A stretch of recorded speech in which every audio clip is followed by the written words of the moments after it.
Hello. हाँ जी पवन जी नमस्कार। नमस्कार जी। पवन जी मैं प्रगट सिंह गल कर रहा पंजाबी बोल लोगे? हाँ जी बोलिए। मैं प्रगट सिंह गल कर रहा मलोट तो।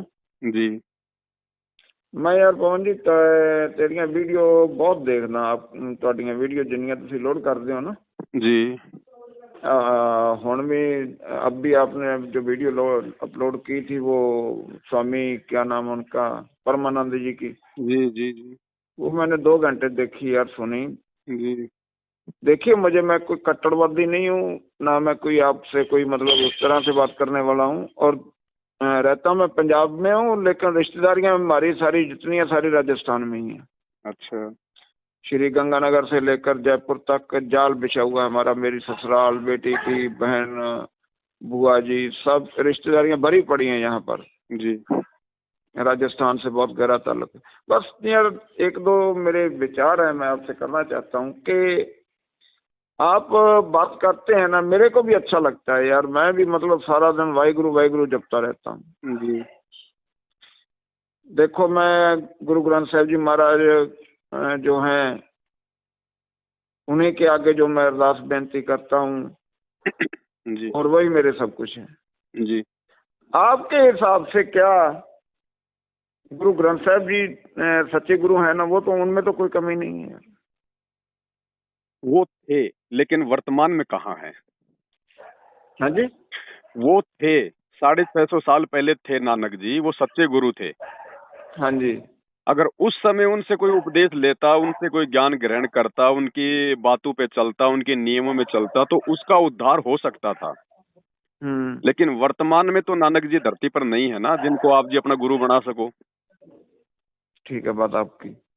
भाई मेरे पेट में कोई पीड़ा है, आज जैसे मैंने वीडियो में बताया उसमें प्रेमानंद वाले में, मेरे पेट में वर्तमान में पीड़ा है, तो मैं कहाँ जाऊंगा? मैं हॉस्पिटल जाऊंगा। वहां पे मुझे डॉक्टर मिलेगा, वो मुझे चेक करेगा, मुझे मेडिसिन देगा, मुझे आराम मिलेगा। अब मान लीजिए साल 6 महीने बाद में डॉक्टर जो है मर जाता है, और हॉस्पिटल में उसकी कोई मूर्ति बना दी, उसकी कोई फोटोएं बना दी, और फिर अगर किसी के पेट में पीड़ा है और हॉस्पिटल जाकर उस डॉक्टर के पास वो पूछता कि साहब डॉक्टर साहब कहाँ हैं, वो बोलेंगे साहब डॉक्टर साहब का तो देहांत हो गया 6 महीने पहले।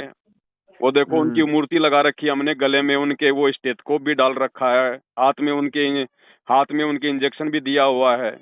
अब वो व्यक्ति जाके पत्थर की मूर्ति की अगर वो दंडवत करे, उनसे प्रार्थना करे कि साहब मेरे पेट में दर्द है, आपने 6 महीने पहले तो बहुत अच्छा मुझे मेडिसिन दिया था, मुझे इलाज दिया था, मुझे अब भी दे दो, मुझे आराम मिल जाए, तो क्या वो पत्थर की मूर्ति, क्या वो फोटो उस मरीज को देख के उसका इलाज कर देगी? नहीं करेंगी। तो वर्तमान में चाहे चाहे आदरणीय नानक जी हो, चाहे श्री रामचंद्र हो, चाहे श्री कृष्ण हो, चाहे अन्य कोई संत महात्मा हो, चाहे 10 गुरुबान साहिब हो, वो वर्तमान में नहीं है। वर्तमान में केवल हम उनके जीवन से एक जो है मतलब की शिक्षा ले सकते हैं कि हमने उनके जैसे अच्छे कर्म करने चाहिए, लेकिन मोक्ष नहीं हो सकता खाली खाली उनकी बातों को याद करने से, वाहिगुरु नाम का जप करने से। अब वाहिगुरु नाम का जप जो है किसी भी शास्त्र में नहीं है, गुरु ग्रंथ साहिब में भी कहीं नहीं लिखा हुआ, और ना ही कभी नानक जी ने बताया कि भाई मेरे मेरे शरीर छोड़ने के बाद आप लोग वाहिगुरु करोगे तो आपकी मुक्ति हो जाएगी। लेकिन पवन जी ये तो लिखा है ना, जो हमारा मतलब जब हम अरदास करते हैं ना जी, तो उसमें ये लिखा हुआ है कि आज्ञा भई अकाल की तभी चलायो पंथ। जो 10वें गुरु साहिब गुरु गोविंद सिंह साहिब जी महाराज हैं, उनकी जो मुखारबिंद से जो शब्द निकले हैं वो ये हैं कि आज्ञा भई अकाल की। अकाल तो परमात्मा ही है, ये बात तो आप मानोगे, बिल्कुल, जो काल के अंदर नहीं है। बिल्कुल बिल्कुल। आज्ञा भई अकाल की तभी चलायो पंथ, जी सब सिखों को हुक्म है गुरु मान्यो ग्रंथ। जी गुरु ग्रंथ जी मान्यो प्रगट गुरा की देह। जी जो प्रभ को मिल वोच है खोज शब्द में ले। जाका हृदय शुद्ध है खोज शब्द में ले। लेकिन जो गुरु गोविंद सिंह साहब, हम तो देखो कोई भी है जी, आज मैं भी इसी बात का मैंने पहले आपको कहा कि मैं आज से नहीं जी, जब ये आप ये हुआ था ना, बखेड़ा हुआ था आपका बरवाला में, जी तब भी मैं आपके बाबा जी के वो सुनता होता था। बच्चे बोल देते थे डैडी आप तुसी डैडी की सुनते रहने हो जी। मैं कहा बेटा ठीक है मेरा ध्यान इधर लगता है, मैं हर एक को ही सुनता। मैं मुसलमानों का उनका भी सुनता हूँ, हिंदुओं का भी, जहाँ पे कुछ सीखने को मिलता जी। तो उन्होंने तो हमें यही उपदेश दिया है कि गुरु ग्रंथ मान्यो प्रगट गुरा की दे के जो श्री गुरु ग्रंथ साहब जी हैं, ये 10 गुरु साहबान की जो ज्योति है वो इसमें समाइए। जाका हृदय शुद्ध है खोए शब्द में लेके आपको गुरु ग्रंथ साहब के लड़ लगा दिए। आप इसमें से खोज करो, इसी में से आपको सब कुछ मिलेगा। बिल्कुल बात सत्य है। महापुरुषों ने जो वाणियां लिखी हैं वो झूठ नहीं हो सकती हैं। भले हम अपनी छोटी बुद्धि के चलते उनको ना समझ पाए, वो बात अलग है। अब ठीक इसी प्रकार मैं आपको समझाऊं कि जैसे कोई भी रोग है, कोई भी तकलीफ है, उसकी जानकारी आपको कहाँ मिलेगी? कौन सी पुस्तक में लिखी हुई मिलेगी? भाई कोई डॉक्टर की पुस्तक होगी, कोई एमबीबीएस की पुस्तक होगी, उससे में सब रोगों का इलाज होता है ना। लेकिन वो निकाल के कौन देगा?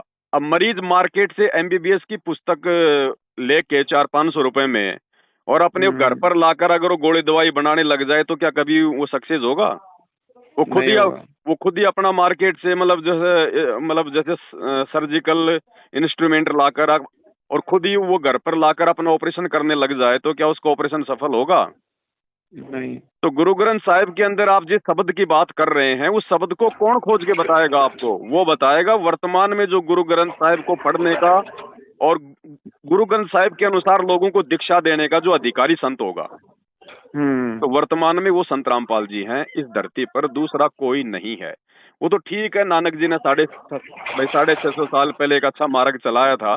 अगर वो ना चलाते उस मार्ग को उस समय उस अकाल मूर्ति के आदेश पर, तो वर्तमान में जो सिख समाज है वो पूरी तरह से वो दूषित हो जाता। आज ही देख लो ना, आज ही मतलब 10 गुरुओं के इतने प्रयास के बाद भी आज सिख समाज में जहाँ 650 साल पहले कोई मांस नहीं खाता था, कोई शराब नहीं पीता था, कोई तंबाकू नहीं खाता था, आज देख लीजिए आप घर घर में मांसाहारी हो गए, घर घर में लोग शराब जो है वो पीने लग गए। तो वो एक अच्छा मार्ग उन्होंने चलाया ताकि लोग जो है मतलब की इनकी आदतें जल्दी ना बिगड़े। और जिस समय धरती पर वो पूर्ण संत आएगा, जैसे आज आ गए संत रामपाल जी, उस समय तक इन लोगों की भक्ति और भगवान में आस्था बनी रहे, इनकी आत्मा इतनी गंदी ना हो। लेकिन अब तो आपको सच्चे गुरु की शरण में आना ही पड़ेगा, उसके अलावा दूसरा कोई वो नहीं। अब देखो, अब नानक जी ने तो साहब जैसे बहुत सारी वो जो है बातें बोली हैं कि साहब सोई गुरु पूरा कहावे जो 2 अक्षर का भेद बतावे। अब वाहे गुरु तो एक ही अक्षर है, तो फिर 2 अक्षर की कौन सी बात कर रहे हैं नानक जी? अब वो 2 अक्षर वो हैं जो प्राण संगली में लिखा हुआ है कि जब बाला और मर्दाना को नानक जी जब एक बार श्रीलंका में समुद्र दिखाने के लिए लेके गए थे, भाई बाले वाले की साखी में जो लिखा हुआ है, अब उस समय नानक जी जो है जानबूझ के वो 2 अक्षर का जो मंत्र था, जो सतनाम, वो जाप करने लगे। और पीछे से जो मर्दाना था वो भी उनकी नकल करने लगा, वो ही 2 मंत्र जाप करने लगे। तो वो डूबने लगा। तो फिर बाला बोला कि गुरुजी मर्दाना डूब रहा है। तो गुरुजी ने कहा, रे भाई जो मैंने जो तुम्हें बताया है ना, जो मतलब जपने के लिए वाहे गुरु उसका जाप करो। ये मत देखो कि मतलब गुरु क्या कर रहा है, गुरु क्या बोल रहा है। तो उस समय क्या था ना कि वो जो 2 अक्षर का जो जाप था वो छुपा के रखना था, क्योंकि वो समय नहीं था आत्माओं को पार करने का। उस समय हम लोग अगर 2 अक्षर का मंत्र वो ले भी लेते, नानक जी अगर किसी को दे भी देते, तो भी लोग उस समय जो है पूर्ण मोक्ष प्राप्त नहीं कर सकते थे, वो सचखंड नहीं जा सकते थे। क्योंकि आत्मा उस समय भगवान और भक्ति को स्वीकार करती है जब ये शास्त्रों से सारे प्रमाण देख लेती है। और उस समय जो मतलब की शिक्षा नहीं थी, उस समय नानक जी उनको दिखा नहीं पाते ये सारी बातें और वो मान नहीं पाते। इसलिए नानक जी ने वर्तमान समय तक लोगों को भक्ति से जोड़े रखने के लिए और वो वाहे गुरु का जाप जो है उनको दिया था। वरना वाहे गुरु करने से थोड़ी मुक्ति होगी। अब मैं किसी मेडिकल की दुकान पे जाऊं और मैं बोलूं भाई साहब दवाई दे दो, अब मेडिकल वाला क्या बोलेगा, भाई साहब मेरे पास तो हजारों प्रकार की दवाई है, तुझे कौन सी दवाई चाहिए, दवाई का नाम बता। तो इसी प्रकार वाहे गुरु जो है ये खाली जो मतलब कि गुरु की ओर संकेत करता है, लेकिन गुरु का मंत्र क्या है वो तो वो गुरु ही बताएगा, वो संत ही बताएगा, जो आज वर्तमान में कोई नानक जी जैसा होगा। वर्तमान में देखो संत रामपाल जी आए हुए हैं और देखो मैं तो साहब अपने गुरु जी का डंका जो है मतलब कि बजाऊंगा लेकिन नहीं बजाना चाहिए आपको, लेकिन हर एक आदमी को हक है जहाँ भी। हाँ, देखो मैं आपसे किसी तरह की ईर्ष्या नहीं करता हूँ। मैंने पहले भी आपको एक्सप्लेन किया है भी, मैं तो खुद मतलब उस परमात्मा के रास्ते का चाहवान हूँ कि कभी कोई चलता फिरता कोई कोई मुकद्दर से ऐसा मिल जाए रंगा हुआ जो खुद को भी जोड़ दे यार।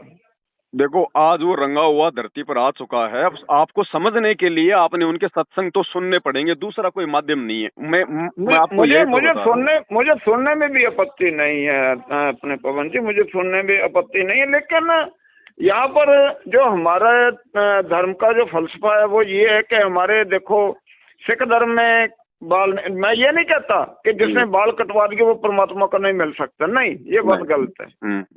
कोई कहता बाल बढ़ा, कोई कहता बाल कटा, जोगी कहता तू नहीं ला, मुल्ला कहता, वो गल नहीं, ये अलग अलग फंडा है। परमात्मा किसी का बंधा हुआ नहीं है, ये बाहरी बातें हैं, किसी का खरीदा हुआ वो नहीं है। लेकिन हमारे गुरु साहिब का जो आदेश है कि आपने केस नहीं कटवाने हैं, मैंने भी रखे हुए हैं, मतलब भी मैंने वो आपकी बातें सही हैं, लेकिन ये केस ना कटवाने का आदेश ये किसका था? नानक जी ने तो बाल आपके बढ़वाए नहीं कभी।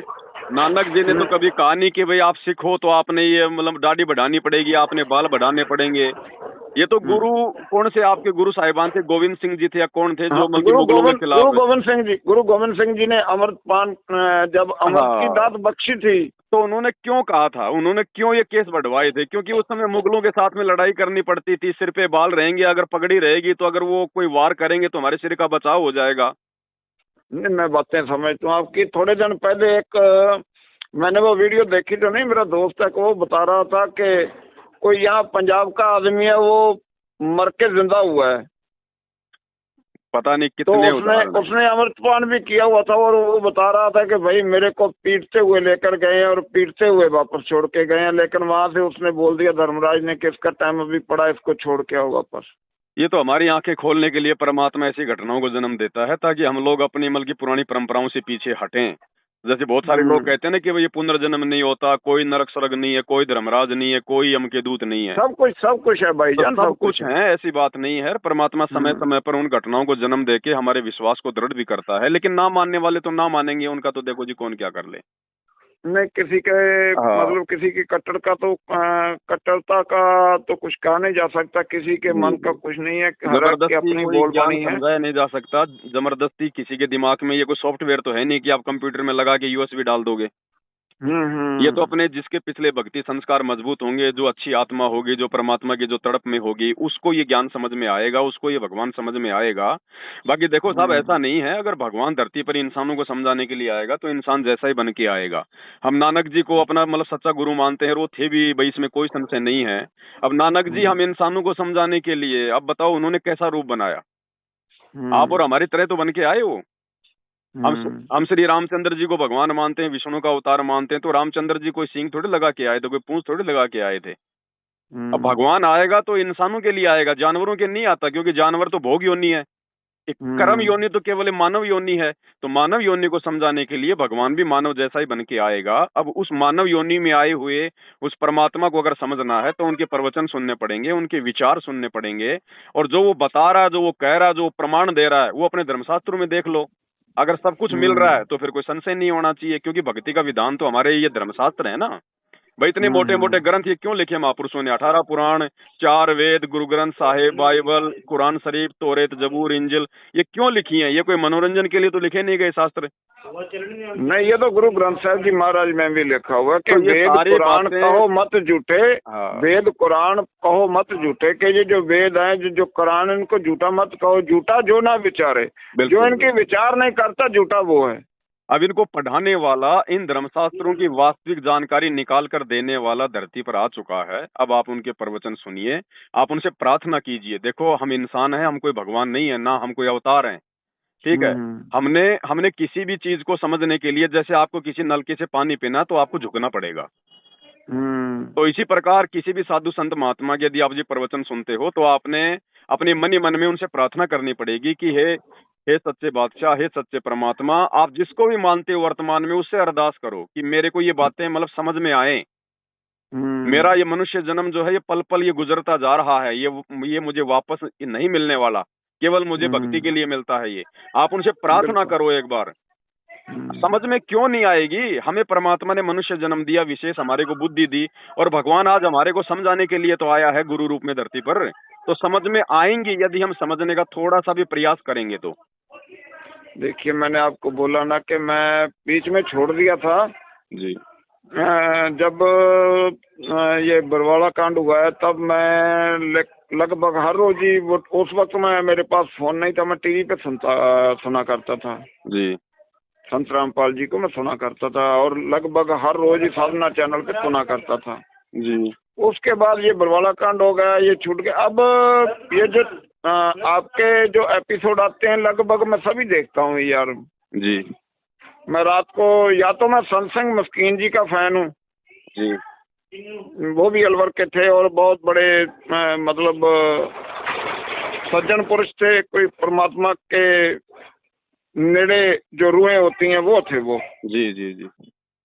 तो मैं वाईफाई लगा हुआ है, नेट का तो चक्कर होता नहीं है, तो फोन जो है वो चलता रहता रात के 1-1 बजे तक, 2-2 बजे तक। आपका भी जो एपिसोड है मैं सभी देखता रहता हूँ, हर रोज देखता हूँ सभी। लेकिन यार मैं किसी डिसीजन पे नहीं पहुंच पा रहा हूँ कि मेरे को क्या करना चाहिए। मैं एक तरफ मेरा खुद का अपना धर्म है जी, भी, जो कहीं मैं कोई गलती तो नहीं कर रहा हूँ कि गुरु गोविंद सिंह साहब जी से दूरी बना के या गुरु ग्रंथ साहब जी से दूर जाकर मैं कोई गलती तो नहीं कर रहा हूँ, मैं पाप का भागीदार तो नहीं बन रहा हूँ। नहीं नहीं नहीं, देखो ऐसा है क्योंकि मैं आज तक जो भी मांगा मैंने वो गुरु ग्रंथ साहब जी से आगे हाथ जोड़कर उनसे मांगा।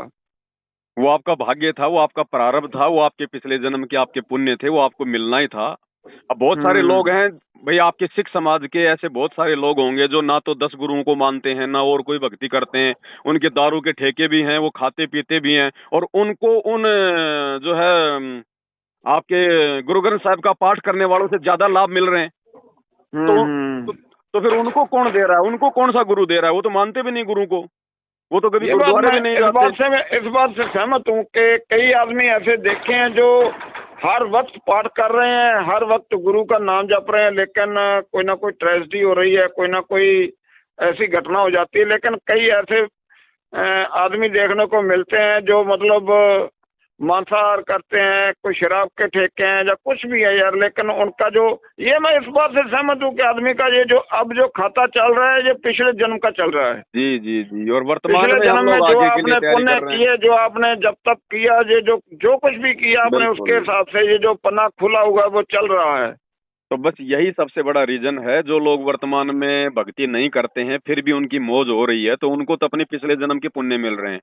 और वर्तमान में जो लोग भक्ति कर रहे हैं, एक संत रामपाल जी की भक्ति को छोड़कर बाकी अगर किसी भी धर्म में कोई भी अगर भक्ति कर रहा है और यदि फिर भी उसको लाभ नहीं मिल रहा है, तो रीजन यही है कि वो जो भक्ति कर रहे हैं वर्तमान में वो भक्ति उनको किसी प्रकार का लाभ नहीं दे सकती, क्योंकि वर्तमान में तो वर्तमान वाला ही लाभ देगा। ठीक है, अब जैसे रात का समय होता है, अब रात के समय में तो चांद भी चमकता है, ये जो है ये तारे भी चमकते हैं और बड़े अच्छे भी लगते हैं, हमारा वो काम भी निकाल देते हैं हल्की फुल्की रोशनी करके। लेकिन जो हमने जो दिन में जो काम करना होता है, वो दिन वाला काम जो है वो सितारे नहीं कर सकते, चांद की रोशनी नहीं कर सकती, उसके लिए तो सूरज की आवश्यकता पड़ेगी। सही बात। तो अब हमारे को पूर्ण मोक्ष चाहिए, ये समय आ गया कलयुग की पिछली पीढ़ी का, परमात्मा प्राप्ति का, सचखंड जाने का। तो अब वो परमात्मा भी आ गया भाई धरती पर, वो आ चुका है भाई। अब हमारे को जो पहले के जो गुरुजन थे, जो पहले जो महापुरुष जो अपना शरीर जो त्याग गए, राम कृष्ण जो भी थे, अब उनसे उनकी पूजा करने से, उनके आगे तालियां पीटने से, घंटियां पीटने से, उनके मंदिर बनाने से हमारा ये जन्म मरण का रोग समाप्त नहीं होने वाला। अब तो जो वर्तमान में जो है भाई, अब तो हमने उसके पीछे लगना पड़ेगा। मैं आपसे मतलब इस बात को मतलब खंडित नहीं कर रहा हूँ, लेकिन जो गुरु ग्रंथ साहब जी महाराज में गुरु नानक साहब जी लिख कर गए हैं, वो लिख गए हैं कि जो पूर्ण परमात्मा है वो अजूनी है, वो जूनी में मैं नहीं आता जी। तो दूसरी तरफ मतलब गुरु ग्रंथ साहब जी में ये भी लिखा हो कि गुरु परमेश्वर ना ही वेद, गुरु और परमेश्वर में कोई भेद नहीं है, कोई फर्क नहीं है। जो 10 गुरु साहिबान हुए उनमें और परमात्मा में कोई फर्क नहीं था। वो ठीक है, आपकी बातें सही हैं, वो वो मतलब फर्क ना होने का मतलब क्या होता है कि भाई जैसे गुरु आगे से आगे जिसको अधिकार दे देता है ना, तो उसमें पहले वाले में कोई अंतर नहीं होता, फिर हमने उनकी बातें मान के चलनी पड़ती हैं। लेकिन उस समय जब वो धरती पर होते हैं। और दूसरा आप मेरे को ये बताओ, आप जी जूनी किसको मानते हो? जूनी तो ये जो किसी भी जूनी में आ जाना, जूनी जून तो कोई भी है, 84 लाख जूनी है। ठीक है, मतलब जो व्यक्ति जूनी में आएगा आप उसको परमात्मा नहीं मानते, आप उसको भगवान नहीं मानते। मैं यही तो मैं आपसे एक्सप्लेन कर रहा हूँ तो कि जैसे आप जब भी मतलब आप संत रामपाल जी की जब आप आरती करते हैं, आप उसके पहले आप अरदास भी करते हैं पूर्ण परमात्मा। जी जी जी। लेकिन जो हमारे गुरु साहब हैं वो ये कह रहे हैं कि जो पूर्ण परमात्मा है, जो निराकार है, वो कभी भी जन्म नहीं लेता, ना वो जन्म लेता ना उसकी मृत्यु होती है। ठीक है, आप जी मानते हैं कि नानक जी का पूर्ण मोक्ष हो गया? बिल्कुल मानता हूँ। तो नानक जी को फिर कौन सा परमात्मा मिला था, वो कब मिला था, वो किस रूप में मिला था? नानक जी तो मतलब ये तो गुरु ग्रंथ साहब जी में दर्ज है ना, 100 गुरु करो जो बोर न करना, मतलब के उन्होंने तो कहा कि शब्द ही गुरु है। लेकिन शब्द उनको मिला कैसे, उनको दिया किसने? शब्द कोई उड़ के तो आए नहीं ऊपर से, अगर उड़ के आए तो फिर आज भी आना चाहिए। वो उन्होंने ये लिखा है कि काल ना मिलो, सेव ना मिलो, मिलो आए अचिंता। ये गुरु ग्रंथ साहब जी में दर्ज है कि मुझे कालना करके, मेहनत मशक्कत करके, जब तक बंदगी करके मुझे परमात्मा नहीं मिला। तो अगर परमात्मा किसी को जो पूर्ण अकाल पुरख दर्शन देते हैं, वो किसी भी, ना तो उनकी कोई कीमत है, कीमत पाए ना कहा जाए, ना तो उनकी कोई कीमत है, ना उनको कोई कीमत देकर, कीमत क्या दोगे आप? आपका शरीर भी परमात्मा ने पैदा किया है, उसमें जो सही है, जो जान है वो भी परमात्मा की है, हर एक चीज परमात्मा की पैदा की हुई है, तो आप उसको भेंट क्या करोगे? जी जी जी जी। तो आपने गुरु ग्रंथ साहिब में ये वाणियां सुनी है कि भाई मतलब ए ठगवाड़ा ठगी देश धानक रूप रहा करतार? हाँ जी। आपने नानक जी की गुरु ग्रंथ साहिब में ये वाणियां पढ़ी हैं, ए ठगवाड़ा ठगी देश धानक रूप रहा करतार? नहीं, ये मैं अभी तक पूर्ण गुरु ग्रंथ साहब जी का पाठ नहीं कर पाया हूँ, लेकिन जो जितना मैंने सुना है या जो मैं पढ़ पाया हूँ वो बात कर रहा हूँ आपसे। अब देखो, वो परमात्मा जो है वो जूनी में नहीं आता। इसका मतलब ये होता है कि वो परमात्मा किसी माँ के गर्भ से जन्म लेकर जूनी में नहीं आता। बाकी तो समर्थ है, वो कोई भी रूप धारण कर सकता है वो तो। हाँ बिल्कुल, ये बात सत्य मानता हूँ। ठीक है, तो आप लोगों को ये लग रहा है कि संत रामपाल जी जूनी में आए हैं, मतलब वो माता पिता के गर्भ से आए हैं। लेकिन ये केवल हमारा उस समय तक हमारी आंखों का धोखा है, जब तक हम संत रामपाल जी के प्रवचन सुन के उनको पहचान नहीं लेते। अब जैसे सीता जी थी, अब सीता जी का जन्म कैसे हुआ था? कोई माता से हुआ था या फिर जमीन में मटके से हुआ था? जमीन के मटके से। तो क्या फिर वो परमात्मा हो गई? नहीं। तो ये भी फिर आपने समझना पड़ेगा कि हर वो व्यक्ति जो माता से जन्म नहीं लेता वो भगवान भी नहीं होता। अब जैसे गोरखनाथ जी थे, उनका जन्म तो गोबर से हुआ था ना, या फिर कोई माता से हुआ था? तो क्या वो भगवान हो गए? रामचंद्र जी का जो छोटा बेटा था कुश, उसको सीता ने जन्म दिया था, या फिर वो घास के तिनके से उसको महर्षि वाल्मीकि ने उसको पैदा किया था? उसको पैदा किया था। तो क्या वो भगवान हो गया फिर? क्योंकि जूनी में तो वो भी नहीं आया था। तो हमने इन चीजों को समझना पड़ेगा। जब वो अकाल मूर्त परमात्मा, इतनी बड़ी वो शक्ति, जब वो इस धरती पर आएगा, वर्तमान में मान लो अगर वो आएगा और अगर वो प्रकट हो जाता है एकदम से हजारों लोगों के सामने, तो एक बात बताओ, उसको भगवान कौन मानेगा, उसको परमात्मा कौन मानेगा? क्योंकि हमने तो बहुत सारे जादू देख रखे हैं आजकल। हम तो कह देंगे ये तो कोई जादूगर है, ये तो कोई चमत्कारी है, ये तो कोई सेवड़ा है, ये तो जंत्र मंत्र जानता है भगवान के रूप में, तो फिर भी हम उसको स्वीकार नहीं करेंगे। इसलिए वो परमात्मा इस संसार में आने से पहले वो एक लीला करता है। ठीक है, वो खेल खेलता है वो परमात्मा। वो सतगुरु जो चावे सो कर ही भरम पड़ो मत कोई। अब इस चीज को देखो, हमने फिर उनके ज्ञान से समझना पड़ेगा, दूसरा तरीका नहीं है। क्योंकि ना तो अब संत रामपाल जी को किसी ने पैदा होते देखा। भाई अगर कोई दाई थी, उनकी माता जी थी, वो तो सब मर चुकी हैं। तो अगर मैं आपके सामने ये बात लेके बैठ जाऊं कि संत रामपाल जी को पैदा होते हुए किसने देखा, तो कोई प्रमाण नहीं आपके पास में कि आप साबित कर सको। मेरे पास तो नहीं है कि नहीं? तो हमने इन चीजों को देखो, जो संतों का जो होता है ना, संतों के विचार सुनने से ही संत हमारे को समझ में आएंगे। और संतों की लीला बड़ी अपरंपार होती है। अब नानक जी थे, अब नानक जी ने अपने जीवन काल में क्या क्या चमत्कार किए साहब, आपको पता है? हजारों चमत्कार किए उन्होंने, हजारों चमत्कार। जबकि नानक जी का जो जो मतलब कि जन्म था वो तो श्री कालूराम मेहता जी से हुआ था। बिल्कुल बिल्कुल। हैं? उनका परिवार था, उनके भी माता पिता थे। फिर भाई आज हमने उनको परमात्मा के तुल्य क्यों मान लिया? क्योंकि हमने उनको उनके विचारों से माना। भाई संत ने हमें ज्ञान दे दिया, हमारे को जीना सिखा दिया, हमारे को भक्ति का मार्ग बता दिया, हमें वो शब्द दे दिया जिस शब्द से वो परमात्मा मिलता है। तो फिर हमने इन चीजों को नहीं देखना कि उसने जन्म लिया है या वो प्रकट हुआ है या फिर वो आसमान से वो टपका है। भाई हमें तो हमारे मतलब की चीज मिल गई ना। हम बच्चे को स्कूल में भेजते हैं, अब बच्चे को टीचर पढ़ाता है, क्या हमने कभी ये जानने का प्रयास किया कि जो जो टीचर हमारे बच्चे को पढ़ाता है वो कभी वो घर पे शराब भी पीता होगा, मांस भी खाता होगा, अपनी औरत के साथ में झगड़ा भी करता होगा? क्या हमने कभी सोचने का कभी ये मतलब हमने कभी मतलब जोखिम किया हमने?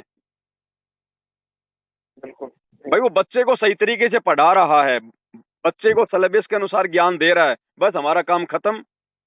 तो हमने देखो शास्त्रों से पहचान करनी पड़ेगी, संत के प्रवचन सुनने पड़ेंगे, और शास्त्रों से जब हम देख लेंगे कि भाई संत का ज्ञान पूरा है, यही भक्ति मार्ग है, इसके अलावा और कोई चीज नहीं है, तो फिर हमने ये अगरम मगरम छोड़ के, क्योंकि संतों की लीला बड़ी अपरंपार होती है, आम जीव के बस की बात नहीं है कि वो उसको समझ जाएगा। बाकी इस मन पापी को तो देखो रोकना पड़ेगा, ये तो आगे से आगे मन में सवाल पैदा करता जाएगा। ये तो स्पीड इसकी बिजली से भी तेज है जी। हाँ, तो फिर अब इन चीजों पे अंकुश लगाने के लिए, मन के ऊपर अंकुश लगाने के लिए सतगुरु धरती पर प्रकट होता है, अपना ज्ञान देता है। अब अगर संत रामपाल जी या फिर नानक जी को ले लीजिए आप। नानक जी जिस समय आए थे, क्या उनको किसी ने कोई मतलब कोई महात्मा माना था क्या, कोई संत माना था क्या? नानक जी के दोनों लड़के जयचंद और श्रीचंद आजीवन उनको अपना गुरु नहीं मान पाए, उनको परमात्मा नहीं मान पाए, नहीं मान पाए। हमेशा उनकी प्रॉपर्टी के लिए उनकी नजर रही हमेशा, इसलिए नानक जी ने किसी दूसरे को अपना मतलब उत्तराधिकारी बनाया। तो ये देखो साहब, घर का जोगी जोगना बाहर का जोगी सिद्ध, बहुत सारी बातें हैं, दीपक तले हमेशा अंधेरा रहता है, ठीक है। और अगर नानक जी उस समय अगर ये कह देते कि मैं अल्लाह हूं, मैं खुदा हूं, मैं परमात्मा हूं, तो क्या कोई भी सिख समाज उस समय उनसे दीक्षा लेता? क्या सब ये कहते कि देखो अहंकार में बोल रहा है, कहता मैं भगवान हूं, हमारे जैसा जीव है, दाढ़ी मूंछ है, सर पे पगड़ी बांध रखी है, कालूराम मेहता जी के घर पे जन्म हुआ है और कह रहा है कि मैं परमात्मा हूं, मैं भगवान हूं। तो संतों को अपने आप को छुपाना पड़ता है, किसी और को भगवान बताना पड़ता है, ताकि लोग उसके ज्ञान को सुने, अन्यथा लोग उसके ज्ञान को सुनेंगे नहीं। तो इसी प्रकार जो संत रामपाल जी हैं, जो कबीर जी को परमात्मा बता रहे हैं, तो ठीक है भाई, वो परमात्मा तो कबीर ही है। कबीर जी को मैं अपने गुरु तुल्य, क्योंकि कबीर साहब जी की वाणी जो है गुरु ग्रंथ साहब जी में दर्ज है, और कबीर साहब बहुत ऊंची उडारी के भक्त हैं। अब वो भगत क्या, के मुताबिक जो गुरु ग्रंथ साहब जी में दर्ज है उनके आधार से बात कर रहा हूँ। नहीं, बिल्कुल आपकी बात सत्य है। जितनी वाणियां आपके गुरु ग्रंथ साहिब में 10 गुरु साहिबानों की हैं, उनके बराबर अकेले कबीर जी की हैं। ठीक है। अब वो कबीर जी तो ठीक है, आप उनको भगत बोल सकते हैं, लेकिन वो तो भगत भी खुद ही थे, वो तो परमात्मा भी स्वयं ही थे, वो तो लीला करते हैं हम भक्तों को समझाने के लिए, है ना। तो अब देखो ना, अब थोड़ा विचार तो हमें करना पड़ेगा। अब देखो, ये मनुष्य शरीर दिया है, परमात्मा ने बुद्धि दी है, अब देखो समय भी ज्यादा नहीं गंवाना चाहिए हमने इसी खोजबीन में कि कौन है परमात्मा, कहाँ है परमात्मा। अब हमने निष्कर्ष तो जो है निकाल लेना चाहिए, क्योंकि समय अब आ चुका है। अब भी अगर हम लोग अगरम अगरम में रहेंगे और अगर समय अपना बर्बाद कर देंगे, तो फिर ये तो जो वर्तमान में जो आया हुआ है परमात्मा, जो सतगुरु रूप में आया हुआ है, जो संत रामपाल जी, ये भी अपने हाथ से निकल जाएगा। और जाने के बाद फिर दुनिया इनके मंदिर बनाएगी, जैसे आज नानक जी के गुरुद्वारे बने हुए हैं। अब आज गुरुद्वारे में कोई भगवान थोड़ी बैठा है साहब, ये तो धार्मिक शिक्षा के स्कूल है। लेकिन आज उनमें धार्मिक शिक्षा भी तो सही प्रकार से नहीं दी जा रही है। ये बात तो सही। आज केवल वो बिजनेस बन गए, लोगों ने बांट लिया कि साहब ये है तो यही रहेगा, ये पाठी है तो यही रहेगा, आप उसको हटा के दिखा दो, फिर उसके माथे में तोड़ी गिर जाती है। वो उस पर तो मैं बोलना भी नहीं चाहता हूँ कि इतना सिस्टम खराब हो चुका है ना।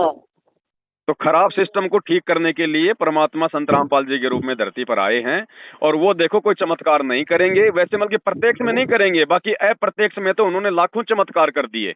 जब आप उनके भक्तों के इंटरव्यू सुनेंगे तो आपको पता चलेगा, अप्रत्यक्ष में तो लाखों चमत्कार कर दिए, मुर्दे तक को जिंदा कर दिए। आप उनके इंटरव्यू देखिए भक्तों के, जो लोग मैं एक एम्स बात में बोलूं अपोलो में आपको, जा जाके ठीक नहीं हो रहे थे, उनकी कैंसर एड्स वगैरह ठीक नहीं हो रही थी, आज परमात्मा की तरफ से वो निरोगी होकर अपनी भक्ति कर रहे हैं। एक बात बोलूं आपको, जी गंगा यमुन मलाई, मैं जिस जगह पर खड़ा हुआ हूँ, जो मेरा औला द्वारा है, जो मेरा दायरा है, जो मेरी रिश्तेदारियां हैं, जो मैं ये नहीं कि मैं किसी से बंधा हुआ हूँ या मैं किसी से कुछ लेना है मैंने, वो नहीं है। जी तो ये एक्सप्लेन करना चाहता हूँ कि अगर मान लो कि मैं आपके मुताबिक चलता हूँ तो मैं ऐसे माया मिली ना राम, वो स्थिति ना बन जाए मेरी। देखो, आपने थोड़ी देर पहले कहा था कि अगर मैं आपके गुरुजी से दीक्षा ले लूं तो मेरे गुरु गोविंद साहब मतलब नाराज तो नहीं हो जाएंगे। देखो, बात ऐसी है, बच्चा 5वीं कक्षा में पढ़ता है, जब 5वीं क्लास की उसकी पढ़ाई पूरी हो जाती है तो वो 6वीं में जाएगा कि नहीं जाएगा? तो क्या 5वीं क्लास का टीचर उससे नाराज होता है क्या? तो जहां तक का ज्ञान आपको गुरु गोविंद साहिब से मिला, आपको 10 गुरुबान साहिबों से मिला, वहां तक ठीक है। लेकिन आगे की शिक्षा, आगे की आध्यात्मिक पढ़ाई के लिए आपको आपको मतलब सच्चा गुरु तो आपको बनाना पड़ेगा ना भाई। जब तक गुरु मिले न सांचा, तब तक गुरु करो 10 पांचा। दत्तात्रेय ने जिन तो 52 गुरु बनाए थे, बाद में जाके उनको परमात्मा मिला, उनको सच्चे गुरु के रूप में। अब मान लीजिए आपके पेट में कोई तकलीफ है और आप किसी डॉक्टर के पास जाते हैं, और अगर उस डॉक्टर से आपकी तकलीफ ठीक नहीं होती है तो क्या आप डॉक्टर चेंज नहीं करोगे क्या? ये बात तो सही। और दूसरी बात साहब, अगर गुरु गोविंद साहिब और 10 गुरुवान साहिबों का ज्ञान ही यदि कंप्लीट होता, मैं ये नहीं कह रहा कि वो ज्ञान वो गलत है, जहां तक का ज्ञान है बहुत अच्छा है, वो सुपर ज्ञान है। लेकिन मैं ये कह रहा हूं कि दिमाग से निकल गई मैं क्या बोल रहा था। तो आप ये एक्सप्लेन कर रहे हैं कि वो ज्ञान तो सही है, जो बातें हैं वो सही है, भगवान ने कही है वो सही है। नहीं नहीं, और ही कोई बात थी। देखो, पॉइंट ऐसे होते हैं परमात्मा की दया से, वो अचानक से निकल गया दिमाग से। क्योंकि आपकी आत्मा को ठेस लगनी चाहिए ना। बात ये है, मुझे तो पता है उन सब बातों का, लेकिन आपको समझ में आनी चाहिए ना। समझ तो अपने पवन जी, मेरी अब कोई 52 साल के करीब उम्र में, आपके जितनी उम्र होगी लगभग मेरी भी। मेरी तो ये कोई 40-42 साल की उम्र है। चलो कोई नहीं, उम्र से तो कोई लेना देना नहीं है, आध्यात्मिक मार्ग में उम्र से कोई लेना देना नहीं होता। लेकिन मेरे को भी कम से कम 20 साल हो गए हैं इस मार्ग पर चले हुए, और मैं भी बहुत तरस रहा हूँ कि कोई ऐसा मतलब जो सुहागन होती है ना, सुहागन वो होती है जिसको परमात्मा मिल जाए। बिल्कुल आपकी बात सही है, लेकिन देखो, परमात्मा से मिलाने का माध्यम कौन होता है? संत। संत होते हैं ना। अब इसीलिए कहा गया कि गुरु बड़े हैं गोविंद से, मन में देख विचार, हरि सुमरे सो वार हैं, और गुरु भजे होए पार। 7 दीप 9 खंड में, सतगुरु से बड़ा न कोई। वो कर्ता करे ना कर सके, सतगुरु करे सो होए। तो यहाँ पे वो कर्ता, उस अकाल मूर्त ने अपने संत को महत्व जो है वो क्यों दिया? उसने गुरु को ही महत्व उसने क्यों दिया कि भाई गुरु गोविंद दोनों खड़े और किसके लागू पाए, बलिहारी गुरु अपना जिन गोविंद दिया बताए। तो देखो, वैसे तो हम परमात्मा को नहीं प्राप्त कर पाएंगे, हमने उसके लिए जो है हमने गुरु को ही जो है हमने मानना पड़ेगा। लेकिन गुरु को मानने के लिए हमारे शास्त्र ही एकमात्र आधार हैं कि भाई सच्चा गुरु कौन है। बाकी तो गांव गांव में बैठे हैं गुरु, ऐसे थोड़ी हम किसी को जो मतलब गुरु बना लेंगे।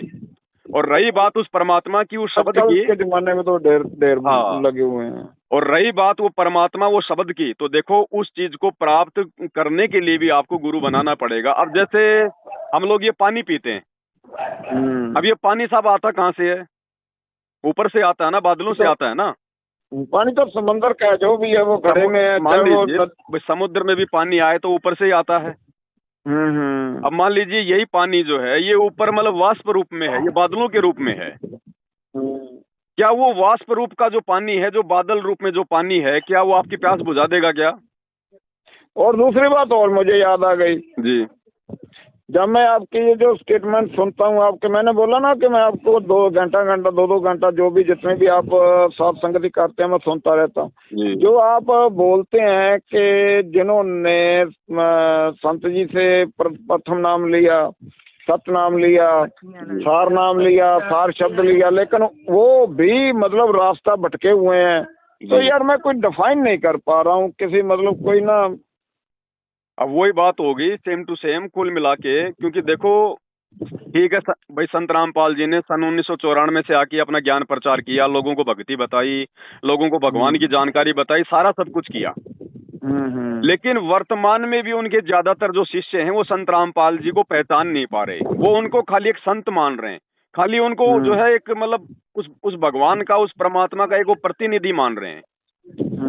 जबकि शास्त्र क्या कह रहे हैं कि भैया, जो जब तक आप अपने गुरु को परमात्मा नहीं मानोगे, जैसे जैसे हमारे गुरुजी बार बार ये कहते हैं कि अगर आपने अगर सवाल को अगर हल करना है तो मानना पड़ेगा कि मान लो मूलधन 100 रुपए, तब जाके आप वो वास्तविक ब्याज वाली जो दर है आप वो निकाल पाओगे, अन्यथा आपका वो सवाल जो है जिंदगी में कभी भी वो हल नहीं होगा। तो ठीक इसी प्रकार आपने मानना पड़ेगा कि मान लो अपने गुरुजी भगवान, अपने गुरुजी परमात्मा, अब ये तो खुद है ही परमात्मा, लेकिन फिर भी अपने आप को छुपाते हुए अपने आप को भगवान मनवाने के लिए प्रत्यक्ष रूप में इनको इस प्रकार से सत्संगों में बोलना पड़ता है। तो जो सतलोक आश्रमों से जो जुड़ी हुई जो संगत है वो आज भी संत रामपाल जी को परमात्मा नहीं मान पा रही है, उनको भगवान का दर्जा नहीं दे पा रही है, खाली उनको एक अपना गुरु मानती है। और जैसे आपका ये गुरु ग्रंथ साहिब है, वैसे आदरणीय गरीबदास जी का एक मतलब सदग्रंथ साहिब है जो कि 5वां वेद है, उसमें उन्होंने साफ साफ कहा है कि गुरु मानुष कर जानते वो नर कहिए अंध, ओवे दुखी संसार में आगे काल के फंद। और गुरु मानुष कर जानते और करे चरना अमृत को पान, और ते नर नरक में जाएंगे जन्म जन्म बने समान। यानी गुरु को मानुष समझने वाला, अब गुरु को मानुष समझने का मतलब होता है कि भैया अपने गुरु के अलावा, अपने गुरु के रहते सहते किसी और में जो है मतलब परमात्मा देखना, किसी और में जो है भगवान देखना। तो जो सतलोक आश्रमों से जुड़ी हुई जो संत रामपाल जी की संगत है, वो संत रामपाल जी के रहते सहते आज भी वो कबीर दास जी की फोटो को ही वो परमात्मा मानती है। अब वो फोटो ने तो नाम दिया नहीं, वो फोटो तो उनको पार नहीं करने वाली, फोटो ने तो उनको सत्संग सुनाया ही नहीं, फोटो तो उनकी प्रार्थना सुन नहीं रही है। लेकिन अभी देखो ये बात है ना साहब, देखो अब देखो जैसे उनको गुरु भी मिल गया, उनको ज्ञान भी मिल गया, लेकिन फिर भी उनके पिछले संस्कार जो है वो कमजोर हैं, जिससे वो गुरु को पहचान नहीं पा रहे। तो ये भी बहुत बड़ी बात है। इसलिए तो कहते हैं परमात्मा की ये संसार विघ्न की घाटी, कोई निकलेगा बिरला सूर। ठीक है, कोई बिरले होते हैं जो अपने गुरु में भगवान देख के इस काल के जाल से बाहर हो पाते हैं, अन्यथा भाई साहब बहुत ये काल का षड्यंत्र बहुत भयंकर है। इसको इतना आसान नहीं है कि भाई हम अपने घर पे ठीक है थोड़ा बहुत अपना मल की दिया बाती करके और अपना 2-4 पाठ करके और हम इस काल के जाल को हम काट देंगे। इस काल के जाल के ये तो गुरु साहब जी महाराज कहते हैं ना कि खंडे तिखी वालों ने की, इस पर चलना तो खंडा जो होता है तलवार की धार होती है, उस पे चलना होता है। गरीबदास जी कहते हैं पहले मरण कबूल कर जीवन की शद आस हो सबन की रेणुका तो आओ हमारे पास। बिल्कुल बिल्कुल। दूसरी मैं आपको रिकॉर्ड मैं आपको एक बताना चाहता हूँ कि आज आप ठीक है साइंस का जमाना है, तो नासा के एक साइंटिस्ट थे वासु भारद्वाज जी। वासु भारद्वाज जी जो थे वो नासा में, जो नासा का साइंटिस्ट है उसको एक्सप्लेन करना, तो उसके लिए अब ये तो बोलना ही कि वो उसके पास साधनों की कमी होगी, पैसे की कमी होगी, पढ़ाई लिखाई की कमी होगी। अब क्या हुआ कि ट्यूमर हो गया अमेरिका में, यहाँ इंडिया में। आपकी आवाज थोड़ी सी दब रही है, थोड़ा सा साइड वाइड में आइए। एक मिनट, नेटवर्क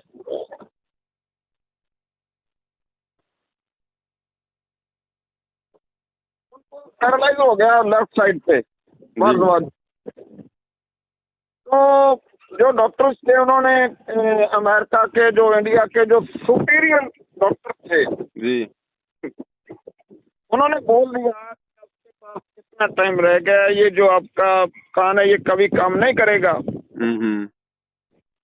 जब आदमी हर तरफ से निराश हो जाता है ना, तो कहीं न कहीं से परमात्मा एक आस की किरण जगाता है। जी जी जी जी। उनकी जो घरवाली थी वो सिंधी थी, और जो सिंधी हमारा उनका गुरु जी पे विश्वास है। जी जी। उनकी घरवाली ने बोला कि सभी जगह धक्के खा लिया, वैसा करते हैं कि अमृतसर साहब में श्री दरबार साहब चलते हैं। जी।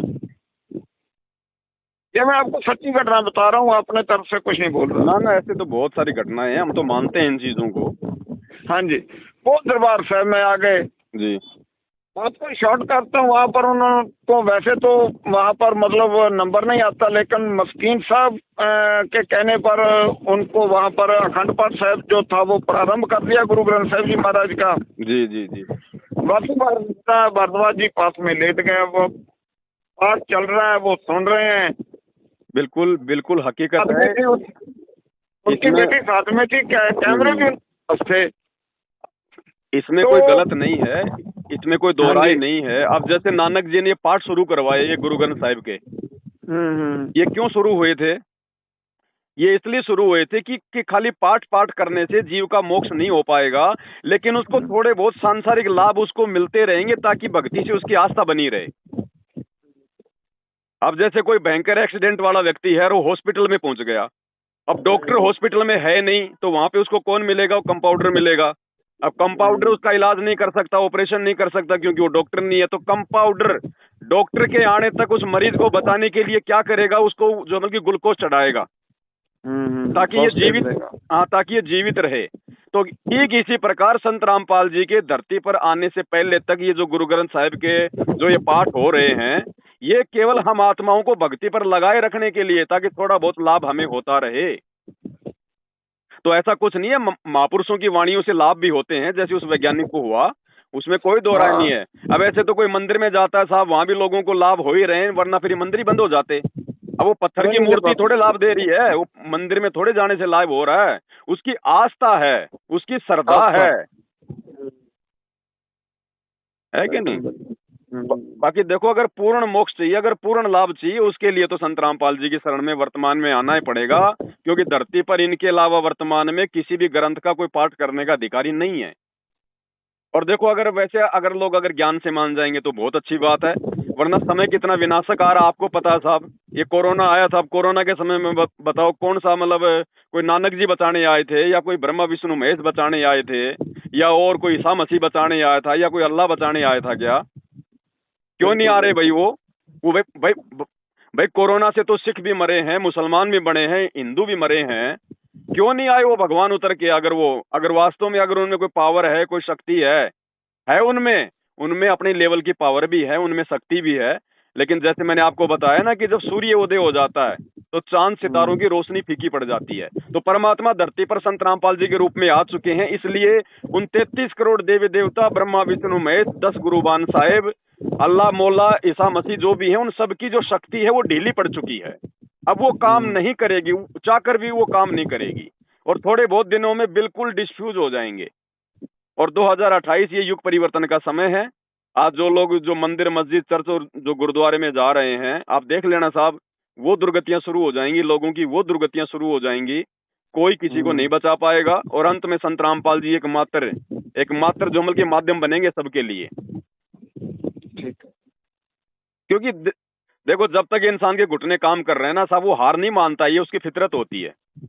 तो जब तक तो भाई, जब तक आदमी को 2 टाइम का जो खाना ठीक ठाक मिल रहा है, पहनने को कपड़े मिल रहे हैं, अच्छी खासी नौकरी है, बढ़िया उसके पास गाड़ी है, बढ़िया उसके पास में बंगला है, अब उसको भक्ति भगवान अच्छा नहीं लगता है। बाकी फॉर्मेलिटी के लिए तो वो कन्याकुमारी चला जाएगा, वो तिरुपति चला जाएगा, लेकिन वास्तव में उसके अंदर जगह नहीं है परमात्मा की, क्योंकि अभी उसको वो दुख नहीं हो रहा, उसकी आत्मा में वो तड़प नहीं है। तो आत्मा में तड़प बनेगी, ये दुख आएंगे आने वाले समय में। और जिस समय ये इंसान देखेगा कि भाई ना तो तेरा वो तिरुपति काम आ रहा, ना तेरा हनुमान जी काम आ रहा, ना तेरे ब्रह्मा विष्णु महेश काम आ रहे, ना ये मंदिर, मस्जिद, चर्च और गुरुद्वारे कोई काम आ रहे, उस समय ये इंसान के पास में वो कहते हैं ना कि मरता क्या नहीं करता, फिर संत रामपाल जी के अलावा दूसरा कोई ऑप्शन दिखाई नहीं देगा। तो वो तो लास्ट की स्टेज है, उस समय तो लोगों ने आना ही आना है। लेकिन समझदार वो है जो पहले आ जाए, ताकि वो आदमी को बुरा समय ना देखना पड़े। मैं बोल रहा हूँ ना कि मैं किसी भी तरह का कोई कट्टर आदमी नहीं हूँ, मेरे में कट्टरता तो है ही नहीं है। लेकिन मेरे ये भी है कि जैसे सारी नदियां उत्तर से दक्षिण को बहती हैं ना, तो मान लो अगर मैं आपके कहे मुताबिक, आपके कहे मुताबिक नहीं, मैं तो ढूंढ रहा हूँ कि कहीं पर यार मेरे को ऐसा मिले। लेकिन अगर मैं ऐसे रास्ते पर भी चलता हूँ तो भैया दक्षिण से उत्तर की तरफ बहना पड़ेगा, क्योंकि जिस कम्युनिटी से मैं बिलोंग करता हूँ, जो मेरे रिलेटिव हैं, जो मेरा सारा कुछ है, वो उसको मैं मतलब अब कैसे एक्सप्लेन कर सकता हूँ मैं समझ गया आपकी बातें। देखो, ये लोक लाज, मर्यादा, ये परंपरा, रीति रिवाज, शर्मा शर्मी हर कम्युनिटी के अंदर है। आदमी आदमी इतनी जल्दी इन चीजों को छोड़ नहीं पाता है, क्योंकि ये काल प्रेरणा होती है, काल ने हमारे को जकड़ रखा है। लेकिन जो भक्ति मार्ग होता है ना साहब, भक्ति मार्ग को ज्ञान से समझ के उससे जुड़ा जाता है। और ये भेड़ चाल का मार्ग नहीं है कि मैंने ज्यादा वीडियो बना दी है, मैंने आपको ज्यादा प्रार्थना कर दी तो आप मतलब संत रामपाल जी से आप जुड़ जाओगे। जब तक आप अपने अंदर से अपनी आत्मा को जागृत करके, ज्ञान से अपनी चेतना को जागृत करके इस मार्ग को समझ कर नहीं जुड़ोगे ना, तब तक आपको कोई भी आपको भ्रमित कर देगा और आपके अंदर वो सेटिस्फेक्शन वो नहीं रहेगी। बोला ना कि मेरे जो रिश्तेदारियां, मेरे ससुराल हैं वो कर्णपुर के साथ हैं, 15 तक में है। मेरी बेटी के ससुराल है वो कर्णपुर के साथ 2 FF में वो गांव के सरपंच हैं और मौजूदा डायरेक्टर हैं। वो लोक लाज का मामला आ गया। मैं ये कह रहा हूँ कल को मैं वो एक्सप्लेन नहीं कर रहा हूँ आपको, कोई मैं डोंगबाजी नहीं कर रहा हूँ। 1 मिनट मेरी आप बात सुनिए जी। मेरी बहन है वो सरपंच है मौजूदा जी। और ये जो आपके मंत्री हैं टीटी साहब सुरेंद्रपाल सिंह टीटी, इनकी जो बेटी है वो मेरे ताया जी के लड़के को ब्याही हुई है जी। मैं कहना ये चाह रहा हूँ कि मैं मान लो आज मेरे जो सभी जो भी जितने भी रिलेटिव हैं, जो भी मैं देखो आज मैं पंजाबी च कहते भी कुड़मा जमा वाला बन गया, भी तू समधियों वाला बन गया, पोती नाते पोते वाला हो गया। तो जो जिस दायरे से मैं बंधा हुआ हूँ, सभी लोग गुरुद्वारा साहिब जाने वाले और श्री गुरु ग्रंथ साहिब जी को मानने वाले हैं जी। और मान लो कि मैं अकेला, मैं इस रास्ते पर चलना भी चाहता हूँ, दिल से भी चाहता हूँ, लेकिन मैं फिर भी चल क्यों नहीं पा रहा हूँ कि ये तो सारे मेरा यार बहिष्कार कर देंगे। कौन से रास्ते पर चल पड़ा, तो गुरु ग्रंथ साहिब जी को छोड़ के किधर चला हुआ है भाई। भक्ति का मार्ग दुनिया से अलग ही मार्ग होता है। और देखो, मैंने आपको शुरू में एक बात कही थी कि ये जो इस प्रकार की बातें जो मन में आती है ना, अपने रिश्तेदारों को लेकर, अपने यार दोस्तों को लेकर, अपने समाज को लेकर, अपने धर्म और जाति को लेकर, इसको कहते हैं लोक लाज।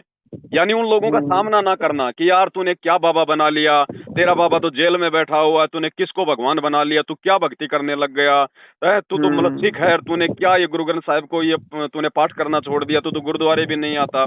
इसको कहते हैं लोक लाज करना। अब ये लोक लाज छूटेगी ज्ञान से, दूसरा कोई तरीका नहीं है इसका। हाँ, एक चीज है, अगर कोई गारंटी आपको अगर दे सकूं तो मेरी तरफ से मैं आपको पूरी गारंटी मैं दे सकता हूं, क्योंकि मैंने इस परमात्मा को जो है मतलब जड़ से पहचाना है।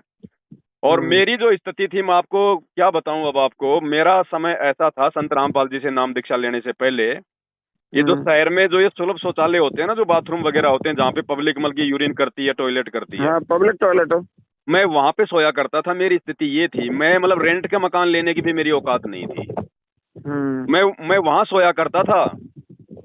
ठीक है, लेकिन मैं ये चीजें आपको बता रहा हूँ केवल आपके विश्वास के लिए, ये नहीं कि साहब ये है वो है। देखो, खाली भगवान की पहचान ये नहीं होती कि भगवान आपको सुख दे दे तो वो भगवान हो गया। सुख तो आपको छोटे मोटे साधु संत महात्मा भी दे देंगे, कोई बड़ी बात नहीं है, क्योंकि अपनी भक्ति से कोई भी आदमी दूसरे को लाभ दे सकता है। जैसे मान लीजिए मेरी जेब में 100 रुपए हैं, तो मैं लोगों को बांट सकता हूँ, मैं किसी को 5 रुपए तो किसी को मैं 10 रुपए, तो किसी को 50 रुपए। लेकिन वो 5-10 रुपए से उनका काम नहीं चलेगा, उनकी जिंदगी भर का वो मतलब जो है इंतजाम नहीं हो गया। वो तो एक मतलब हाँ, वो तो एक मतलब टेम्परेरी काम है, ठीक है, उनका मतलब आज का काम निकल गया, ठीक। तो लेकिन वो सुख भी जो परमानेंट जो सुख होता है, जो इस लोक में जो आदमी को जो चाहिए, जिन चीजों की आवश्यकता है, वो भी इस परमात्मा की भक्ति से ही मिलेगा, दूसरा ऑप्शन नहीं है। तो वो समय था मेरा, मैं जो है मतलब पब्लिक टॉयलेट में सोया करता था। सन 2013 में मैंने नाम लिया। 8 साल तक मेरे को वो संघर्ष करना पड़ा कि मेरी जो स्थिति थी ना, वो टॉयलेट वाली तो नहीं थी, लेकिन टॉयलेट वाली से थोड़ी सी ऊपर हो गई। और वो स्थिति मेरे को क्यों सहन करनी पड़ी, वो अब ये नाम और ज्ञान देने के बाद में ऐसा नहीं कि डायरेक्ट आपको प्रधानमंत्री बना देगा परमात्मा। नहीं, वो बात भगत, अगर आप किसी सच्ची भक्ति से जुड़ रहे हो, आप किसी सच्चे संत से जुड़ रहे हो, तो वहां पे आपको एक समय बाद लाभ मिलेगा। आपको शुरुआत में लाभ नहीं मिलेगा, शुरुआत में लाभ दे दिया तो आप उस ज्ञान को नहीं समझ पाओगे, आप जी डगमग हो जाओगे, आप जी भूल जाओगे परमात्मा के गुणों को। तो परमात्मा उसको धीरे धीरे उसको तपाता है, जैसे लोहे को गर्म करके फिर चोट मारते हैं, फिर गर्म करके फिर उसको ऊपर वो चोट मारते हैं। तो 8 साल मेरे को परमात्मा ने जो है तपाया, मेरे को जलाया। और आज स्थिति वो है कि मेरे रिश्तेदार ये कहते हैं कि वो तो डाके डालता है, डाके। आज उसके पास में इतना पैसा, इतनी गाड़ी, इतना सुख है। भाई वो तो डाके डालता है, डाके। भाई मैं डाका तो डालता हूँ, इसमें कोई दो राय नहीं है, लेकिन मैं भक्ति का डाका डालता हूँ। सुबह उठते मैं अपना भक्ति करता हूँ, बीच में अपने मंत्र करता हूँ, भगवान की सेवा करता हूँ, भगवान को भोग लगाता हूँ, भगवान की महिमा करता हूँ, मैं लाइव आता हूँ, मैं उसका गुणगान करता हूँ। छोटा मोटा रोजी रोटी के लिए जो हम अपना जो है वो काम धंधा भी हम करते हैं। तो हम लोग डाके तो डाल रहे हैं, लेकिन हम ये परमात्मा के डाके डाल रहे हैं, हम ये भक्ति का डाका डाल रहे हैं। और ये भक्ति का डाका आने वाले समय में हर किसी को डालना पड़ेगा। आदमी बन जाए यार, उसके बड़े भाग होते हैं, है ना। भाई लेकिन देखो, हमारे कोई सुखों की भी कोई आवश्यकता नहीं है, क्योंकि ठीक है आज परमात्मा ने मेरे ऊपर दया जो है वो की हुई है, लेकिन आपको मैं रियलिटी बताता हूँ कि मेरे अंदर 1% भी ये भाव नहीं है कि परमात्मा मेरे को आप इसी प्रकार से मेरे को जो है आप आनंद में रखो। नहीं, अगर आप मेरे को कल अगर रोड पे रखोगे तो मेरे भाव में, मेरी श्रद्धा में, मेरे विश्वास में, मेरी जो है भक्ति में 1% रत्ती भर भी कोई जो है फर्क नहीं आएगा। क्यों? क्योंकि मैं संत रामपाल जी से सुख प्राप्ति के लिए नहीं, मतलब मैं जो है वो नहीं जुड़ा था। मैंने उनके ज्ञान को समझा पहले, और ज्ञान को समझ के मैं उनसे जुड़ा हूँ। और देखो भगत चाहे कोई भी हो साहब, जैसे सुदामा था, अब सुदामा को सुख मिला तो उसको बुढ़ापे में जाके मिला था, बाकी तो उसके बच्चे भी रोटी के लिए जो है वो तरसा करते थे। सही बात है। तो ऐसा नहीं है कि भक्ति आपने ज्वाइन कर ली तुरंत आपको लाभ मिल गया। अब समाज रिश्तेदार तो सुदामा का भी था, वो भी पता नहीं उसको क्या क्या बोलता था। नरसिंह भगत का भी समाज था। जब नरसिंह भगत को परमात्मा संत रूप में मिले, उसकी 56 करोड़ की संपत्ति को उसने भंडारे में लगवा दिया, तो रिश्तेदार तो उस नरसिंह भगत के भी थे। यानी आज से 350 साल पहले 56 करोड़ की संपत्ति का मालिक, मतलब आज का मुकेश अंबानी भी उसके नाखून के बराबर नहीं था।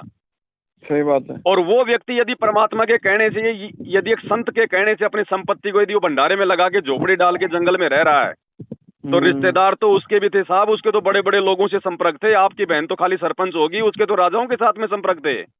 बिल्कुल बिल्कुल। लेकिन उसने वो राजा नहीं देखा, उसने लोकलाज नहीं देखी, उसने रिश्तेदारी नहीं देखी, उसने परमात्मा देखा कि अगर मैं कल को मैं ये भक्ति नहीं करूंगा परमात्मा वाली, और लोकलाज में यदि मैं जो कि फंसा रहा, और कल को मरने के बाद मैं 84 में जाके मैं गधा बनूंगा, सुअर बनूंगा, तो ना तो मेरी बहन काम आएगी, ना मेरा जीजा काम आएगा, ना वो रिश्तेदार काम आएगा। ये तो मतलब के रिश्ते हैं भाई। तो फिर जब मतलब के रिश्ते हैं, तो फिर वो जो वास्तविक जो रिश्ता जो है ना, जो परमात्मा का, जो सदा हमारे साथ में रहेगा, यहाँ भी साथ में रहेगा, जिएंगे जब तक, यहाँ भी हमारी पल पल वो रक्षा करेगा। अब मान लीजिए साहब, आप मेरे से बात कर रहे हैं और अचानक से आपका मोबाइल गर्म होके फट गया और आपकी खोपड़ी फट गई, तो आपकी बहन ने आपको बचाया क्या? आपके जीजा ने आपको बचाया क्या? अगर उस परम शक्ति की यदि आप शरण में होते तो वो परम शक्ति आपको बचाती।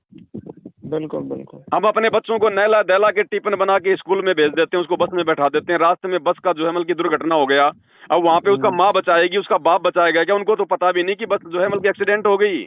वहाँ पे बचाने वाला कौन है? वो वाहि गुरु, वो अकाल मूर्त है।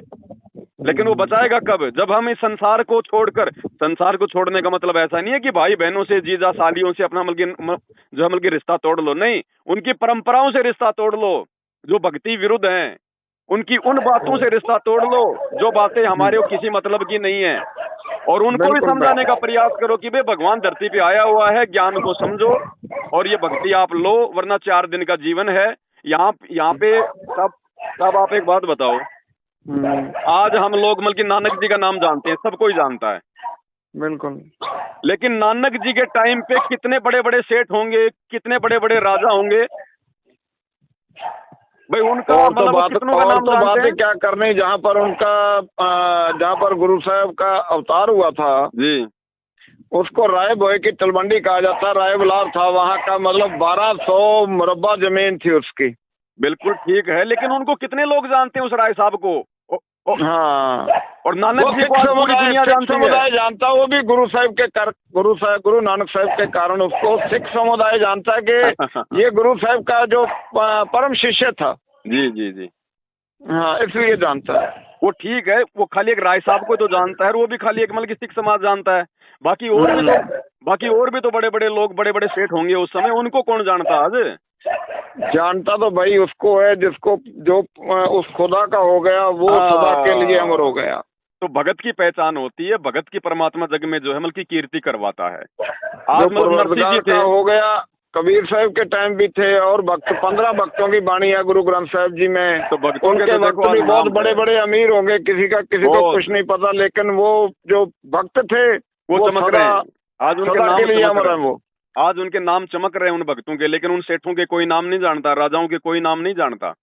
बिल्कुल बिल्कुल बिल्कुल। तो देखो भक्ति से कीर्ति होती है, और हमने कोई कीर्ति की कोई चाहत नहीं होनी चाहिए, हमने तो यहाँ से अपना मोक्ष करवाना, अपना पीछा छुड़वाना है। नहीं यार, मुझे किसी मतलब पॉलिटिशियन की, किसी ओहदे की, किसी चीज की भूख नहीं है यार। 1% भी, राई मात्र भी नहीं है कि मैं किसी ओहदेदारी में हूँ, या मेरा कोई रिश्तेदार किसी मतलब कोई सरपंच है, या मेरा कोई नहीं नेगेटिव यार, नथिंग एट ऑल यार। मतलब ये मेरे को नहीं प्रभावित करता। मेरे को तो जो चीज अट्रैक्ट करती है वो सिर्फ और सिर्फ परमात्मा और उसका नाम, जो 24 घंटे मैं ये कहता हूँ कि मेरे रोम रोम में बस जाए।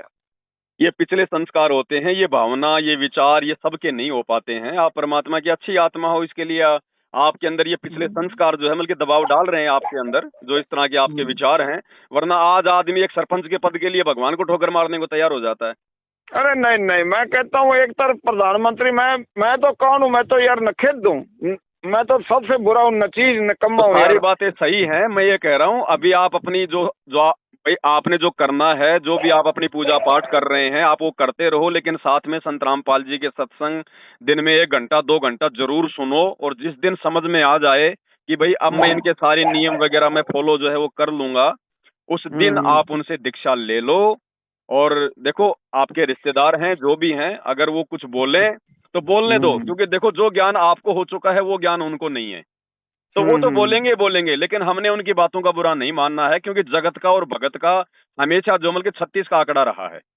अब एक शराब पीने वाले आदमी का और एक सज्जन पुरुष का कभी मतलब की विचार मेल खा सकते हैं क्या? नहीं खाते भाई। तो ये संसार जो परमात्मा से अपरिचित है, उसके विचार और एक भगत के विचारों में रात दिन का अंतर होता है। और ना जाने साहब हमारे कितने रिश्तेदार, हमारे ना, हम शहर के साथ रहते हैं, मलोट शहर है मेरा जी। जब आप हबोर से बठिंडा को जाओगे ना तो रास्ते में मलोट मंडी आती है। जी। तो मलोट शहर के बिल्कुल 3 किलोमीटर साथ में हमारा जो है ना, रोड पे डाणिया है हमारा। ज्यादा गांव में वो वहाँ की लोकेलिटी और है। वहाँ मलोट में आया हूँ एक बार, हमारा मतलब साथ संगति थी, मैं आया था मलोट में 2017 में। कोई बात नहीं, आप जब भी आओ यार, मोस्ट वेलकम पवन जी, जब भी आप आओ यार। ये मेरा नंबर है, प्रगट सिंह मेरा नाम है, आप जब भी आओ मोस्ट वेलकम यार मेरे भाई। मैं सेव कर लूंगा, परमात्मा कभी कोई सेवा देंगे उस तरफ तो मैं जरूर आपसे संपर्क करूंगा। हाँ, कोई मोस्ट वेलकम यार, दोनों आपको। कोई बात नहीं यार। बाकी देखो आप और हमारी बातों का निष्कर्ष उसी समय निकलेगा जब आप संत रामपाल जी के सत्संग सुनना थोड़ा गहनता से शुरू करो, थोड़ा ध्यान दो कि ये वास्तव में कह क्या रहे हैं। देखो सुने तो आपने पहले भी है, लेकिन अब थोड़ा गहनता से सुनो आप। और गहनता से कैसे, जैसे मान लीजिए अभी यूक्रेन और रशिया की लड़ाई चल रही थी, तो हम लोग तो खाली टीवी में देख रहे थे, 2 मिनट देख लिया, हाँ भाई लड़ाई हो गई, हाँ भाई इतने मर गए, ये हो गया, हमें तो कोई ज्यादा मतलब फर्क नहीं पड़ रहा था। लेकिन जिस व्यक्ति का बेटा रशिया में डॉक्टरी की पढ़ाई अगर वो कोई कर रहा हो, और जब वो व्यक्ति न्यूज चैनल देखेगा तो उसके अंदर वो भय पैदा होगा, डर पैदा होगा कि यार मेरा बेटा रशिया में रहता है तो कौन से एरिया में जो है यूक्रेन में मतलब बम गिरे हैं, कहाँ से क्या हुआ है। तो ऐसे आप जिन्हें वो गहराई से डीपली जाकर उस न्यूज को सुनेगा, वो उसको मतलब उसका जो चेतन है, उसका जो नॉलेज वो अलग प्रकार की होगी। लेकिन जो एक सरासरी निगाह मार ली के लड़ाई लगी है वो अलग है। मैं बात समझता हूँ आपकी। तो आप थोड़ा सा गहनता से परमात्मा से, वाहिगुरु जी से मतलब जो है प्रार्थना करके, उनसे रिक्वेस्ट करके कि परमात्मा सद्बुद्धि दो, मैं तो 2 कोटि दा जीव हूँ, मैनू की पता ये की भगवान है और की भक्ति होती है।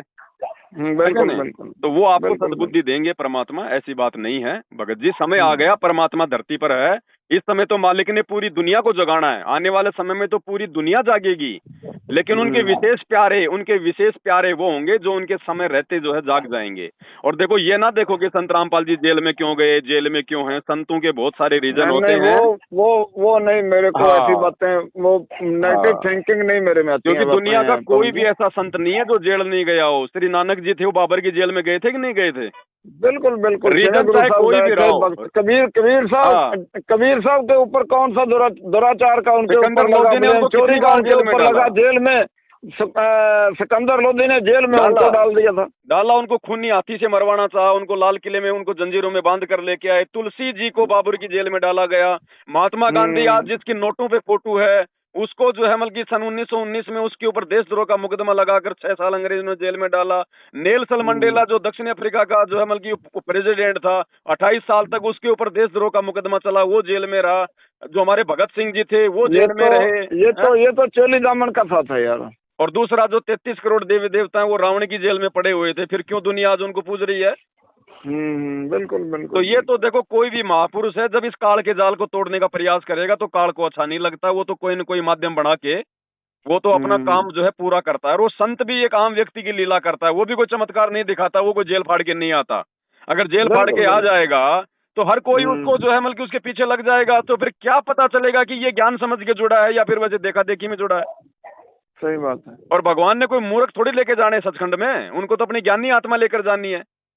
बिल्कुल बिल्कुल। अगर ऐसे ही उनको करना होता तो फिर क्यों नानक जी ने इतना ज्ञान दिया, क्यों ये गुरु ग्रंथ साहिब लिखा, क्यों आज संत रामपाल जी 28 साल से भाई इतना ज्ञान दे रहे हैं? वे तो समर्थ हैं, वे तो चाहे जिसको लेके यहाँ से निकल सकते हैं। लेकिन संतों के कुछ नियम होते हैं, जब इस काल के लोक में आते हैं तो वो भी अपने कुछ मर्यादाओं के अंदर बन जाते हैं, और बिना मर्यादाओं के साथ कोई भी काम सफल नहीं होता। आज आपका परिवार है, आपका छोटा सा परिवार है, उसमें भी अगर बेटा बेटी सास बहू की मर्यादा नहीं होगी वो परिवार नहीं चलेगा। कोई भी कंपनी है, अगर उसमें नियम मर्यादा नहीं होंगी वो कंपनी नहीं चलेगी। मर्यादा तो पहले जरूरी है जी, हर रिश्ते की मर्यादा है। तो ऐसे ही संतों की भी कुछ मर्यादा होती है जब वो इस काल लोक में अपनी आत्माओं को निकालने के लिए आते हैं। और ये सारी चीजें हमने उनके ज्ञान से समझनी पड़ेगी, उनके सत्संगों से समझनी पड़ेगी, क्योंकि वो संकेत करेंगे। तो थोड़ा सा मेरी तो आपसे प्रार्थना है, आप अच्छी आत्मा हो परमात्मा की। मेरे को तो लोग गालियां देते हैं, सुनना शुरू करता हूँ। पहले मैं ना रात को जब लेटता हूँ तो उस वक्त मैं सुनना शुरू करता हूँ। सुनो, परमात्मा दया करेंगे आपकी। अगर दास के साथ में मालिक ने बात करवाई है, हमने अगर इतनी बातों पर अगर ये डिस्कस किया है तो जरूर परमात्मा दया बख्शेंगे। वरना मेरे को तो जितने भी फोन करते हैं लोग माँ बहन की गालियों से तो मतलब शुरुआत करते हैं। नहीं भाई, मैंने तो कभी किसी को गाली दी नहीं है। वो खैर उनके कर्म है, उनके संस्कार हैं, हम उनकी बातों का बुरा भी नहीं मानते, हम उनकी बातों का बुरा भी नहीं मानते। मैं चला बुरा ना मोला कोई, जादल खोजा अपना, मुझसे बुरा ना कोई, हम तो खुद नीचे हैं भाई, किसी को गाली क्या निकालनी मेरे भाई।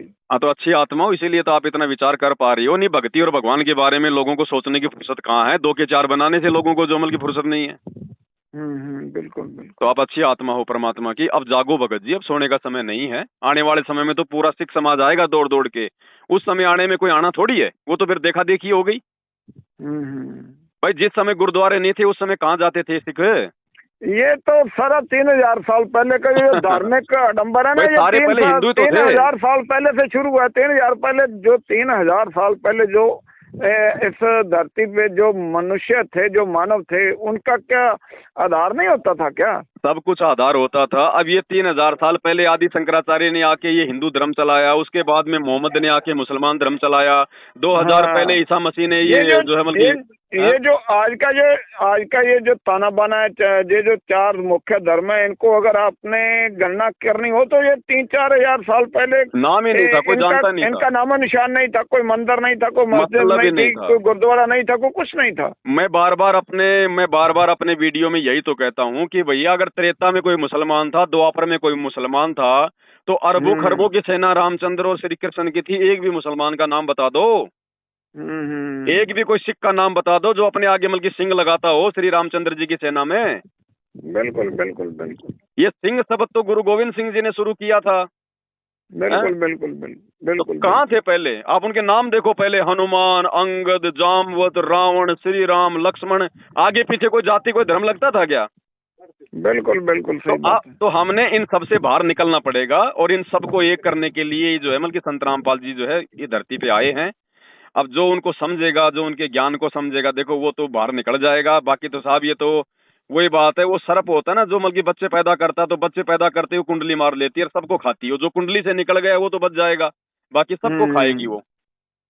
तो काल अपनी कुंडली मार के बैठा हुआ है। इसने हिंदू, मुस्लिम, सिख, ईसाई धर्म बना दिए, जातियां बना दी, लोगों को आपस में बांट दिया ताकि कोई एक दूसरे की बात को स्वीकार ना करे। सब जो है अपनी जाति, अपने धर्म, अपने शास्त्रों को सबसे बड़ा बताएं और मेरे जाल में मरते रहें, गधे कुत्ते सुअर बनते रहें। अब संत रामपाल जी ने आके ये दया बख्शी, मेहर बख्शी है, परमात्मा ने हमारा ज्ञान योग खोला, सभी धर्म के सभी धर्मशास्त्रों को पढ़ा रहे हैं। नहीं, विश्व में ऐसा कोई संत नहीं है इनके अलावा जिसने सभी धर्मों के सभी धर्मशास्त्रों की सच्चाई बताई हो। लोग तो अपने अपने धर्मशास्त्रों की मतलब सच्चाई नहीं जानते। बिल्कुल बिल्कुल। अगर ये हिंदू समाज वाले अगर गीता अगर ढंग से अगर पढ़ी होती अगर इन गुरुओं ने, तो ब्रह्मा विष्णु महेश को ये अजर अमर बताते क्या? जबकि इनके जीवन चरित्र में लिखा हुआ है कि ये तो मरते हैं, ये तो नाशवान है। तो किसी को कुछ नहीं पता था। ठीक है, अपना धंधा चल रहा था। परमात्मा ने भी ये थोड़ा सा ये करना था कि भाई लोगों की आस्था बनी रहे। अब जब आज परमात्मा स्वयं आ चुका है, जब स्वयं वो समय आ चुका है हमारा यहाँ से जाने का, अब तो हमने आंखें जो है खोलनी पड़ेंगी साहब। चलो कोई बात नहीं पवन जी, मैं शुरू करता हूँ भगत जी। दया परमात्मा की, मालिक से प्रार्थना करके आप जी एक बार शुरू करो, मालिक साथ में, ऐसी बात नहीं है। चलो सत साहिब, बहुत अच्छा लगा भैया। सत साहिब।